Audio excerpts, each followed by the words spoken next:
Hello everyone, Assalamu alaikum. How are you all? I hope you are well. Welcome back to my channel in this new video.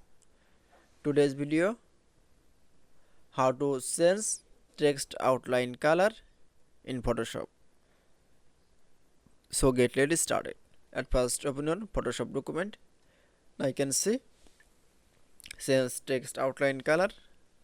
Now you can see then you show the text. Now you can see the outline color in red color. Now we're going to the text layer option. Now click from mouse right button in that layer. Now you're going to the blending option. Now going to the stroke option. Now you select from color. Now choose for any choose color.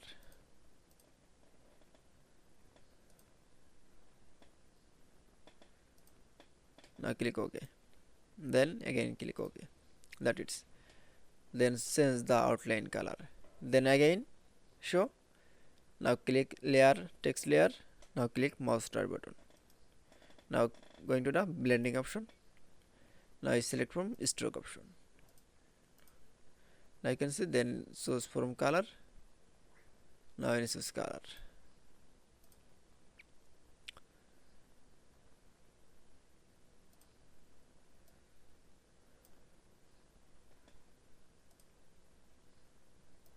Then click OK. Then again click OK. That it's. Now you can see since text outline color is very easily. I hope to enjoy the video. Please like, comment, share and subscribe my channel. Thanks for watching.